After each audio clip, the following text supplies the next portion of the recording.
पहली खबर भोपाल से है। प्रदेश की पहली वंदे भारत ट्रेन भोपाल पहुंची है। रानी कमलापति स्टेशन से दिल्ली के बीच चलेगी।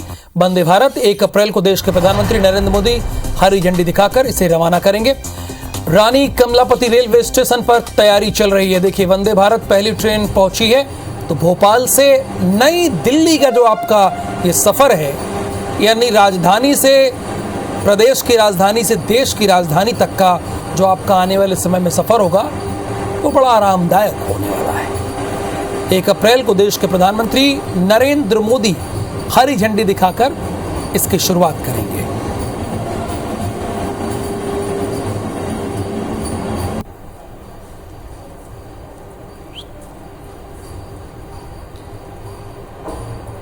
छत्तीसगढ़ में कोयले के मुद्दे पर आज एक बार फिर से कांग्रेस और भाजपा आमने सामने नजर आए। दरअसल रायपुर में ऑल इंडिया स्टील कॉन्क्लेव के कार्यक्रम में शामिल हुए मुख्यमंत्री भूपेश बघेल ने मंच में ही मौजूद भाजपा सांसद सुनील सोनी से कहा कि मैं रायपुर सांसद के माध्यम से केंद्र सरकार से मांग करता हूं कि SECL से स्टील उद्योगों को कोल लिंकेज मिलना चाहिए।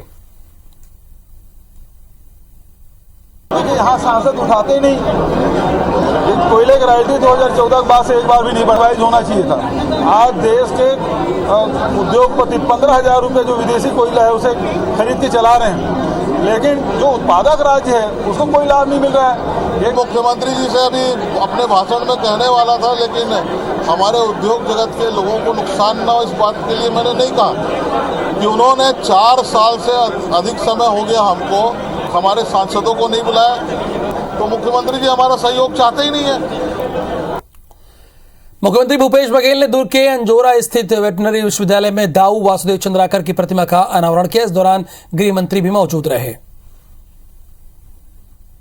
वासुदेव चंद्राकर की जयंती है, इस अवसर पर मैं उन्हें नमन करता हूं कि वासुदेव चंद्राकर जी इस जिले में पूरे जीवन भर उनके इर्द गिर्द राजनीति चलती रही है और किसानों के लिए, गौपालकों के लिए पूरा जीवन उन्होंने समर्पित किया और इस कारण से इस विश्वविद्यालय का नाम उसके नाम से समर्पित किया गया। आज उसकी मूर्ति का अनावरण भी हुआ है, तो मैं इस अवसर पर पुनः वासुदेव चंद्राकर को नमन करता हूँ। राजगढ़ से कांग्रेस नेता मोना सुस्तानी विवादित बयान को लेकर बीजेपी से निष्कासित रहे प्रीतम लोधी और BSP की विधायक रही उषा चौधरी ने बीजेपी का दामन थाम लिया है। मध्य प्रदेश विधानसभा चुनाव से ठीक पहले कांग्रेस को झटका लगा है। राजगढ़ में पूर्व MLA गुलाब सिंह सुस्तानी की बहू मोना सुस्तानी ने पार्टी छोड़ दी है। वो बीजेपी में शामिल हो गई है। मोना के साथ प्रीतम लोधी और BSP में विधायक रही उषा चौधरी को भी बीजेपी कार्यालय में मुख्यमंत्री शिवराज सिंह और प्रदेश अध्यक्ष VD शर्मा ने सदस्यता दिलाई। इस दौरान बीजेपी के राष्ट्रीय अध्यक्ष JP नड्डा, ज्योतिरादित्य सिंधिया, गृह मंत्री नरोत्तम मिश्रा समेत कई बड़े नेता मौजूद रहे। मोना का कहना है कि वे विकास करने बीजेपी में आई हैं और जिसको भी पार्टी राजगढ़ से टिकट देगी वे उसका साथ देंगी। लोगों की सेवा करनी है, मेरे लिए बेस्ट प्लेटफॉर्म था सेवा करने के लिए, इसलिए मैंने निर्णय लिया। ये सत्य को हर राजनीतिक दल के लोग स्वीकार कर रहे हैं कि इस देश में राष्ट्रवाद के अलावा कहीं जगह नहीं है।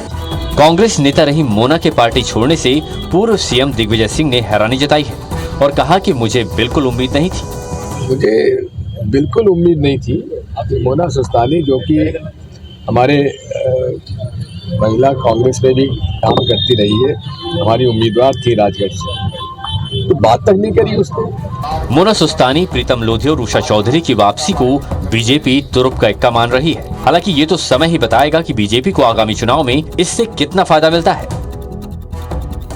राहुल गांधी की संसद सदस्यता समाप्त होने से विरोध में कांग्रेस देश भर में सत्याग्रह कर रही है। इसी कड़ी में कांग्रेस कार्यकर्ताओं ने मध्य प्रदेश के छिंदवाड़ा, अलीराजपुर और जबलपुर में धरना प्रदर्शन किया। इस देश के प्रधानमंत्री और उनकी पार्टी भारतीय जनता पार्टी को सद्बुद्धि दे, लोकतांत्रिक व्यवस्थाओं में विश्वास रखे वो, और जिस तरह से वो तानाशाही रवैया अपना के पूरे देश पे तानाशाही कारनामे कर रहे हैं उस पर रोक लगे। मैं भारतीय जनता पार्टी के शीर्ष के और सभी नेताओं से ये आग्रह करता हूं और चेतावनी देता हूं, मत देश को धकेलिए। राहुल जी के साथ जो हुआ उसका पूरा देश विरोध कर रहा है। जबलपुर में शहर जिला कांग्रेस कमेटी लगातार अपना आंदोलन तेज करेगी। पिछले दिनों मध्य प्रदेश के कई जिलों में हुई बारिश और ओलावृष्टि की वजह से किसानों की फसलों को भारी नुकसान हुआ। इस मामले में केंद्रीय कृषि मंत्री नरेंद्र तोमर ने लोकसभा में कहा था कि फसलों के नुकसान की बात अब तक सामने नहीं आई, हालांकि उन्होंने अब मान लिया है। फसलों का नुकसान हुआ है और बहुत दुखद है। राज्य सरकार सर्वे कर रही है और हम लोग मिलकर किसानों की भरपाई करेंगे। सरगुजा जिले के 84 गांव वाले सीतापुर थाना क्षेत्र में दिनों दिन बढ़ते गौ हत्या और पशु क्रूरता के मामले ने तूल पकड़ लिया है। बीजेपी और बीएचपी पदाधिकारियों ने सीतापुर थाने पहुंचकर इसे रोकने और दोषियों के खिलाफ कड़ी कार्रवाई को लेकर ज्ञापन सौंपा है। किसी व्यक्ति ने एक गाय और 2 बैल, गाय का दोनों आंख फोड़ के निकाल दिए हैं और एक बैल का एक आंख निकाले हैं और एक बैल को जख्मी किए हैं टांगी के द्वारा। बहुत ज़्यादा जख्मी किए हैं। उसके विरोध में हम लोग यहाँ ज्ञापन दिए हैं। डेली हमेशा एक केस आ रहा है जिसमें गाय को मार दिया जा रहा है। डेली ये बोल दिया जा रहा है कि गाय मरा हुआ था, ये हुआ था, वो हुआ था। इसको लेकर मुझे कोई ऐसा लगता नहीं कि पुलिस प्रशासन कोई भी कार्रवाई नहीं कर रही है। परसा से एक हमको शिकायत प्राप्त हुई थी कि उसके कुछ पशुओं को किसी अज्ञात व्यक्ति ने मार के नुकसान पहुंचाया है। इस संबंध में हम लोगों ने और भी लोगों के बयान हम ले रहे हैं और उसमें हम प्रथम सूचना पत्र दर्ज करेंगे अगर हमको तथ्य मिलते हैं अपराध के। तो सागर में नहाते समय बुजुर्ग महिला का बिजली कर्मचारियों के सामान उठाने के मामले की ऊर्जा मंत्री ने निंदा की है। मामले को लेकर कांग्रेस ने भी गंभीर सवाल उठाए हैं। सागर के देवरी में बिजली बिल जमा न करने पर बिजली विभाग के कर्मचारियों के बुजुर्ग महिला का सामान उठाने के मामले की ऊर्जा मंत्री प्रद्युम्न सिंह तोमर ने निंदा की है। उन्होंने अफसोस जताते हुए कहा है कि प्रदेश सरकार ने ऐसे कोई निर्देश नहीं दिए। कार्रवाई पर विद्युत विभाग के 4 कर्मचारियों को तत्काल प्रभाव से सस्पेंड कर दिया गया है और एसई को भी नोटिस जारी कर दिया गया है। इसके साथ ही घटना की जाँच के निर्देश भी दिए गए। उन 4 कर्मचारियों को हमने सस्पेंड कर दिया है और वहाँ के एसई को नोटिस भी दिया। महिला पर 19,473 रुपए का बिजली बिल बकाया था। वही मामले में कांग्रेस ने कड़ी प्रतिक्रिया दी है। पलंग मलंग ले गए, बिल भर भी, बिल अभी आए थे, बिल नहीं दास बस का कुर्की कराने लगे। महिला स्नान कर रही थी, नहा रही थी, कार्रवाई की गई। मध्य प्रदेश को कलंकित घृणित करने वाली घटना है। बिजली विभाग के कर्मचारियों ने नहाने के दौरान महिला का सामान उठा लिया था, जिसके बाद महिला बदहवास होकर कर्मचारियों से मिन्नतें करती रही थी। इस घटना ने हर किसी को झकझोर के रख दिया था।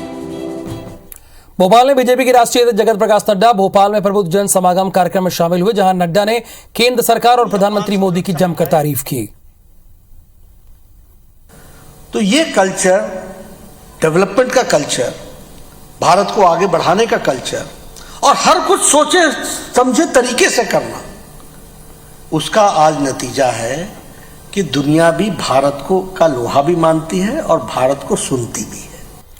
बीजेपी के राष्ट्रीय अध्यक्ष जगत प्रकाश नड्डा ने भोपाल में एमपी बीजेपी के कोर ग्रुप की मीटिंग ली। नए भाजपा मुख्यालय में करीब 2 घंटे चली इस मीटिंग में सीएम शिवराज सिंह चौहान मौजूद रहे। केंद्रीय कृषि मंत्री नरेंद्र तोमर, केंद्रीय इस्पात राज्य मंत्री फग्गन सिंह कुलस्ते और केंद्रीय नागरिक उड्डयन मंत्री ज्योतिरादित्य सिंधिया के साथ मंत्री प्रहलाद पटेल, मध्य प्रदेश के गृह मंत्री नरोत्तम मिश्रा, मध्य प्रदेश के बीजेपी के अध्यक्ष वी डी शर्मा और बीजेपी के प्रदेश प्रभारी मुरलीधर राव समेत कोर ग्रुप के ये जितने मैंने आपको नाम गिनाए और आपने नाम सुने, ये मध्य प्रदेश के कोर ग्रुप के मेंबर हैं।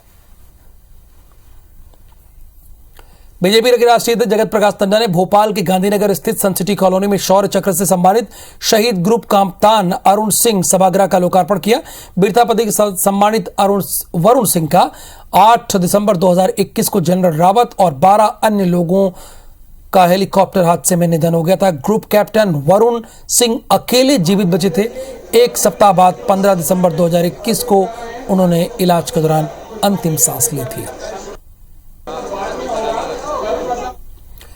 मध्य प्रदेश के दौरे पर पहुंचे बीजेपी के राष्ट्रीय अध्यक्ष जगत प्रकाश नड्डा, जहां एक तरफ बीजेपी के कार्यक्रमों और बैठकों में शामिल हो रहे हैं, वहीं दूसरी तरफ उनकी पत्नी मुख्यमंत्री शिवराज सिंह की पत्नी साधना सिंह और खेल मंत्री यशोधरा राजे सिंधिया प्रदेश अध्यक्ष वी डी शर्मा की पत्नी के साथ बड़े तालाब स्थित बोट क्लब पहुंची, जहां उन्होंने बड़ा तालाब में संचालित क्रूज में सवार होकर बड़ा तालाब का भ्रमण किया। भोपाल में 1 अप्रैल को होने वाली भारतीय सेना की बड़ी बैठक और प्रधानमंत्री मोदी समेत तीनों सेना प्रमुखों के दौरे होने हैं। ऐसे में 5 दिन पहले से ही कार्यक्रम स्थल की सुरक्षा व्यवस्था का जिम्मा सेना ने संभाल लिया है। 1 अप्रैल को भोपाल में सेना का बड़ा कार्यक्रम होने वाला है और देखिए इस वक्त हम मौजूद हैं भोपाल के जहांगीराबाद इलाके में, जहां पर कुशाभाऊ ठाकरे कन्वेंशन हॉल जो है वहां पर लगातार तैयारियां चल रही हैं। प्रधानमंत्री नरेंद्र मोदी 1 अप्रैल को भोपाल पहुंचेंगे और इसको लेकर एक दिन पहले ही जो गृह मंत्री हैं अमित शाह वो भोपाल पहुंचने वाले हैं 31 मार्च को। तैयारियों की अगर हम बात करें तो सेना ने 3 दिन पहले ही मोर्चा भोपाल में संभाल लिया है। आप देख सकते हैं कि मिंटो हॉल के बाजू के जो ग्राउंड है MBM मैदान, यहाँ पर सेना ने अपनी गश्त शुरू कर दी है और तमाम तामझाम जो है वो जमावट शुरू कर दी गई है। टैंक से लेकर बख्तरबंद गाड़ियाँ, तोपें, सब कुछ तैनात यहाँ पर कर दिया गया है। प्रधानमंत्री नरेंद्र मोदी और ख़ास तौर से तीनों सेनाध्यक्ष, थल सेना, जल सेना और वायु सेना के जो अध्यक्ष यहाँ पर मीटिंग करके सेना की अगली रणनीति तैयार करेंगे, उसके लिए सेना ने प्रमुख रूप से जिम्मेदारी संभाल ली है। अगर हम पूरी सुरक्षा व्यवस्था की बात करें तो 31 मार्च से लेकर 2 अप्रैल तक लगातार सड़कों पर पूरी राजधानी भोपाल में 3 लेयर सुरक्षा व्यवस्था रहेगी, जिसमें 5000 पुलिस के जवान और 22 IPS जो हैं वो मैदान में उतारे गए हैं। जो फर्स्ट लेयर होगी सेना के करीबी जो लेयर होगी उसमें सेना खुद जिम्मेदारी संभालेगी और बाहर के लेयर्स की जिम्मेदारी लोकल पुलिस को दी गई है। कैमरा पर्सन अभिषेक सिंह के साथ ब्रिजेश जैन, IBC 24 भोपाल।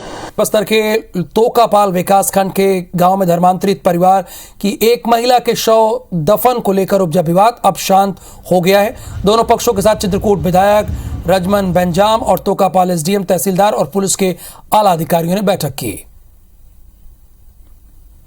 लंबे समय से तनाव चल रहा था, अब वो आपस में गांव वाले लोग ही बात किए, अब वो आपस में गांव वाले लोग उसका निपटारा किए। ग्वालियर का 1000 बिस्तर वाले जय आरोग्य अस्पताल में मरीजों को स्ट्रेचर तक नहीं मिल पा रहे हैं। वहीं अस्पताल प्रबंधन बड़े बड़े दावे करने में व्यस्त है।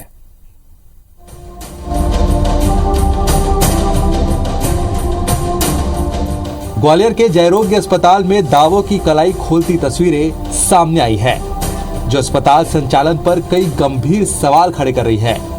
दरअसल शुक्रवार को एक बुजुर्ग को स्ट्रेचर नहीं मिला और उनकी बहू को एक पतली चादर के सहारे उन्हें इको जांच के लिए घसीटते हुए ले जाना पड़ा। फिर अगले दिन भी ऐसा ही नजारा देखने को मिला, जब एक शख्स अपनी मां को पीठ पर बैठाकर ले जाने को मजबूर हुआ। इस तरह एक और शख्स को अपने बच्चे को उठाकर ले जाने को मजबूर होना पड़ा। ये तस्वीरें 1000 बिस्तर वाले जयरोग्य अस्पताल के दावों की पोल खोलने के लिए काफी है। बाकी आप अटेंडर की जुबानी भी सुन लीजिए। स्ट्रेचर नहीं मिला आपको? हाँ मिला, 1 घंटा लगा। 1 घंटे से स्ट्रेचर नहीं मिला? कहाँ से आए आप लोग? हम ग्वालियर। क्या दिक्कत आ रही है? स्ट्रेचर नहीं मिल रहे? नहीं मिल रहे सर, ये क्या है? अच्छा, तो किस तरह से ले जाना पड़ रहा है वो आपको? फील्ड पे ले जा रहा हूँ, भर्ती है। कौन है आपकी? माता जी है। माता जी है तो बड़ा मुश्किल। कितनी मंजिल पे ले जाना है आपको? 4 पे। सर स्टेचर की काफी बहुत गंभीर स्थिति है। कितनी देर से आप सुबह हम आए हैं, सुबह 8:30-9 बजे से आई हुई ओपीडी चालू, जब से यहाँ बैठे बैठे 1.5 घंटा हो गया, स्टेचर खाली नहीं मिली कहीं भी। बुजुर्ग को घसीट कर ले जाने को लेकर अस्पताल अधीक्षक ने जूनियर डॉक्टर और नर्स को नोटिस जारी कर जवाब तलब किया है और अस्पताल में व्यवस्था सुचारू रूप से संचालित होने का दावा कर रहे हैं और सिर्फ स्टाफ की कमी से थोड़ी बहुत समस्याएं होने की बात कह रहे हैं। हर जगह स्ट्रेचर्स की व्यवस्था की हुई है। अब थोड़ा सा स्टाफ की प्रॉब्लम है। हम पिछले 5-6 महीने से लगातार प्रयास कर रहे हैं और जल्दी ही हमें वो मिलने वाला है। शासन ने करोड़ों खर्च कर 1000 बिस्तर वाले अस्पताल को बनवाया है, जिससे आने वाले मरीजों को परेशानियों का सामना ना करना पड़े। लेकिन ज्योतिरादित्य सिंधिया की ड्रीम प्रोजेक्ट में से एक ये अस्पताल अभी से परेशानियों का अड्डा बनता नजर आ रहा है। बहरहाल देखना होगा शासन प्रशासन के अफसर अव्यवस्थाओं को लेकर क्या उचित कदम उठाते हैं। नासिर गौरी, IBC 24 ग्वालियर। सिवनी में महिला बाल विकास विभाग से जुड़ी परियोजना अधिकारी, पर्यवेक्षक, आंगनबाड़ी कार्यकर्ता और सहायिकाओं ने रैली निकाली। ये विशाल रैली करीब 1 किलोमीटर से भी अधिक लंबी थी। इसके बाद अपनी मांग पर डटी महिलाओं ने चिलचिलाती धूप में जिला अस्पताल, सर्किट हाउस चौराहे से लेकर कचहरी चौक तक मानव श्रृंखला बनाई। उन्होंने अपनी विभिन्न मांगों को लेकर ज्ञापन कलेक्टर को सौंपा। मांगों को लेकर कलेक्टर को ज्ञापन सौंपा। तकरीबन 1 किलोमीटर तक इन लोगों की लंबी लाइन देखने को मिली। भर के आ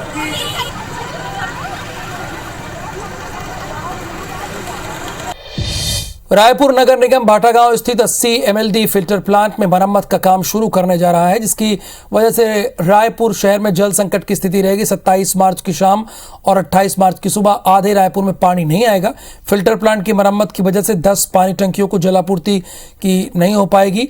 नगर निगम से मिली जानकारी के अनुसार ओवरहेड टैंक और डंगनियागंज, गुड़ियारी, राजेंद्र नगर, तेलीबांधा, शंकर नगर इलाके में जल संकट रहेगा। इसके अलावा खमतराई, भनपुरी, पुरानी टंकी और श्याम नगर ओवरहेड से पेयजल सप्लाई वाले क्षेत्र प्रभावित होंगे। मंगलवार शाम से जलापूर्ति सामान्य हो जाएगी, यानी जिन इलाकों के मैंने नाम लिए वहां पर हो सकता है कल पानी ना आए, और अगर आए तो कुछ घंटों के लिए आए।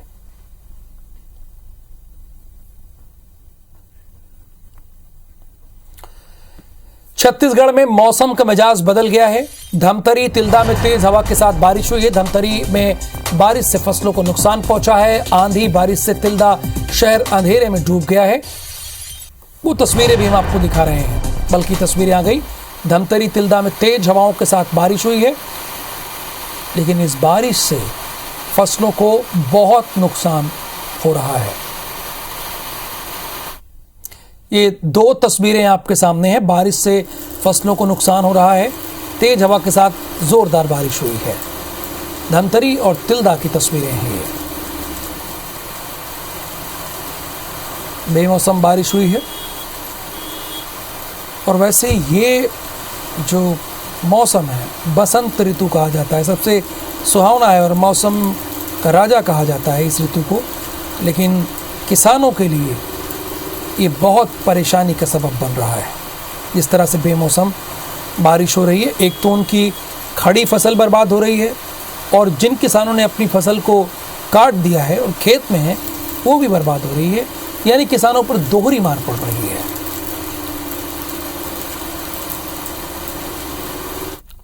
और एक और आपको दो तस्वीरें दिखा रहे हैं। ये पन्ना और जबलपुर की, यानी मध्य प्रदेश की है। पन्ना के पवई और अमानगंज में बारिश और ओलावृष्टि हुई, जिससे किसानों की खेतों में खड़ी और खलिहानों में रखी फसलें चौपट हो गई। जैसा कि मैं आपको बता रहा हूँ, देखिए वही चीज़ें सामने आ रही है। तेज हवाओं की वजह से आम के फल भी खराब हो गए हैं। इधर जबलपुर के कई इलाकों में तेज बारिश के साथ ओले गिरे, जिससे कि फसलों को काफ़ी नुकसान हुआ है। जिले के मझौली ब्लॉक अंतर्गत नंदग्राम, रानीताल और सुनवानी, खबरा, कुसगवा समेत दर्जनों गांवों में गेहूं की फसल में काफी नुकसान हुआ है।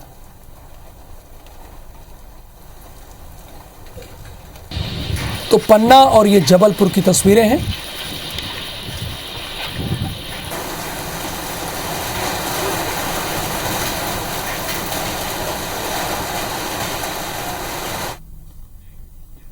बड़वानी के राष्ट्रीय राजमार्ग नंबर 3 पर ठिकरी थाना इलाके में एक तेज रफ्तार वाहन बेकाबू होकर पलट गया और वाहन में ले जा रहे अंगूरों की लूट की होड़ मच गई। बड़वानी में अंगूर की लूट की होड़ मच गई। दरअसल राष्ट्रीय राजमार्ग नंबर 3 पर खुरमपुरा गांव में अचानक अंगूरों से भरा एक आइसर वाहन पलट गया। जैसे ही लोगों को वाहन के पलटने की सूचना मिली, लोग मौके पर पहुंचे, मगर पलटे वाहन में रसीले अंगूर को देखकर लोग ललचा गए और एक एक कर कई ग्रामीणों ने अंगूर लूटना शुरू कर दिया। किसी ने अंगूर का गुच्छा लूटा तो किसी ने पूरी की पूरी अंगूर की कैरेट ही उठा ली। हालांकि कुछ ग्रामीण लूट के खिलाफ थे और इसलिए पुलिस को सूचना दी गई और लूट को रुकवाया गया। एक अंगूर से भरा हुआ आइसर पलटी खा गया, जिसमें अंगूर भरे हुए थे और आसपास के लोगों को जैसे ही पता लगा, अंगूर के कैरेट ले जाने लगे। उसके बाद हमने डायल 100 को सूचना दी। डायल 100 मौके पर आकर मौका संभाला, जब तक बहुत सारी मात्रा में अंगूर ले। हादसे में ड्राइवर और क्लीनर को मामूली चोट आई है, जिसके बाद उन्हें ठीकरी स्वास्थ्य केंद्र ले जाया गया। गनीमत रही कि किसी की हादसे में जान नहीं गई। फिलहाल पुलिस ने दुर्घटनाग्रस्त वाहन को अपने कब्जे में ले लिया है। रायपुर गांव में एक गरीब पिता की बेटी की दहेज लालचों की वजह से झोली नहीं उठ पाई। दरअसल लड़के की शादी 18 मार्च को गुलाम मलिक से तय हुई थी। लड़की की शादी के लिए पिता ने पुश्तैनी जमीन बेचकर शादी की तैयारी की, लेकिन 14 मार्च को लड़के वालों ने 5 लाख और एक कार की डिमांड कर दी और न देने पर बारात लेकर नहीं आए, जिससे पुश्तैनी जमीन भी बिक गई और बेटी विदा भी नहीं हो पाई। 5 लाख रुपया और कार मांग रहे हैं हम लोग। पहले तय हुआ था 50,000 रुपया नगद और एक मोटरसाइकिल और दहेज जो भी देंगे। फिर इसके वजह से वही हुआ कि बड़ी रकम मांग किए, लेकिन हम नहीं सके भाई देने, तो नहीं आए बारात ले। बड़ी मांग से दहेज की 5 लाख रुपया और एक कार, जबकि इन्होंने मोटरसाइकिल और 50,000 नगद और सामान दहेज की सभी देने के लिए तैयार थे। इस सभी चीज़ को उन्होंने बताया और मैंने तहकीकात किया गया तो यहाँ पर सही पाया गया कि मतलब लड़की की भारी नुकसान हुआ है। जो दहेज की मांग की वजह से शादी नहीं हो पाया करके शिकायत दर्ज किया गया है, उक्त शिकायत के संबंध में थाना रमणीनगर पुलिस द्वारा जांच किया जा रहा है। शिकायत की जांच कर वैधानिक कार्रवाई की जाती है। सिटी लाइट के इस बुलेटिन में फिलहाल के लिए इतना ही। आप बने रहिए IBC 24 के साथ।